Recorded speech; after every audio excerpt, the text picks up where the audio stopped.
नारायण नारायण श्री गुरु नारायण नारायण नारायण नारायण नारायण श्री गुरु नारायण नारायण नारायण नारायण नारायण श्री गुरु नारायण नारायण नारायण नारायण नारायण श्री गुरु नारायण नारायण नारायण श्री गुरु नारायण नारायण नारायण श्री गुरु नारायण नारायण नारायण श्री गुरु नारायण नारायण नारायण श्री गुरु नारायण नारायण नारायण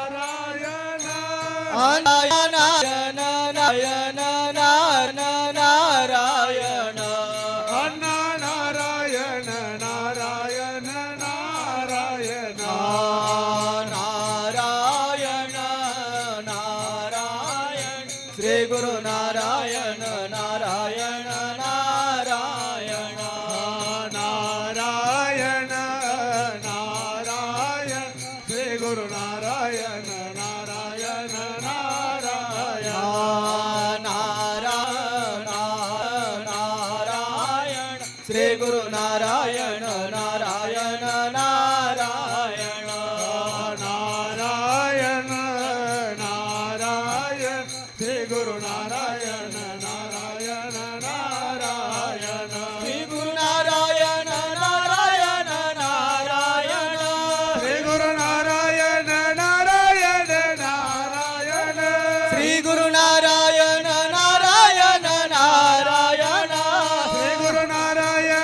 नारायण नारायण अण्णा नारायण नारायण नारायण स्वामी नारायण नारायण नारायण नारायण नारायण श्री गुरु नारायण नारायण नारायण नारायण नारायण श्री गुरु नारायण नारायण नारायण नारायण नारायण श्री गुरु नारायण नारायण नारायण नारायण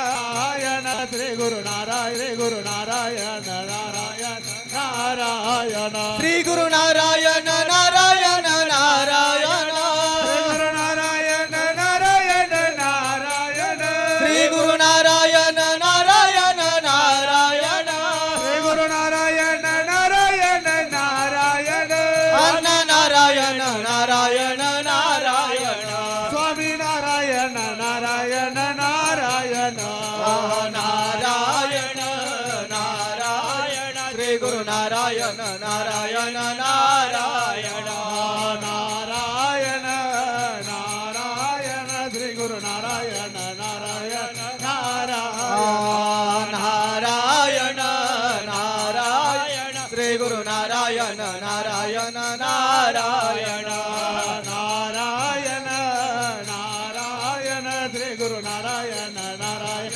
नारायण हे गुरु नारायण नारायण नारायण श्री गुरु नारायण नारायण नारायण स्वामी नारायण नारायण नारायण स्वामी नारायण नारायण नारायण अण्णा नारायण नारायण नारायण अण्णा नारायण नारायण नारायण नारायण नारायण श्री गुरु नारायण नारायण नारायण नारायण नारायण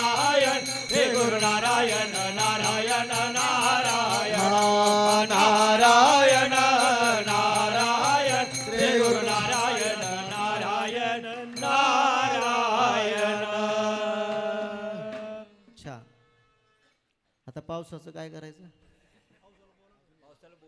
बोलवलं पाहिजे आता पुढच्या गुरुवारी बोलू. आता हात वर करा.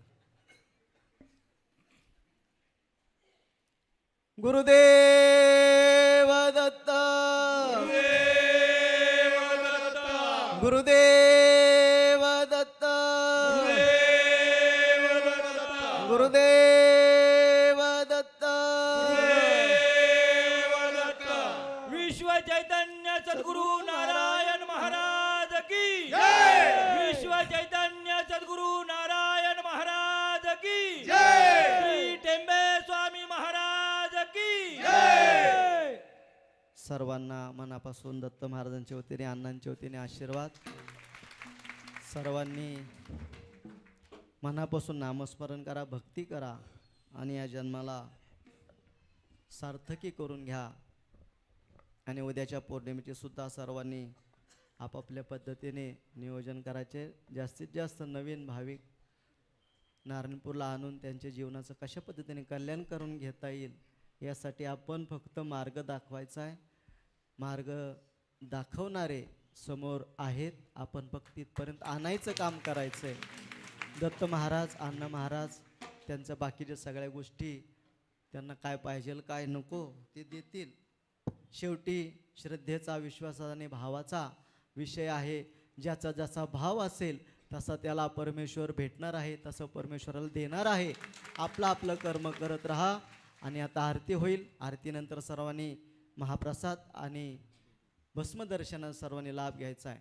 याची सर्वांनी सूचना घ्या.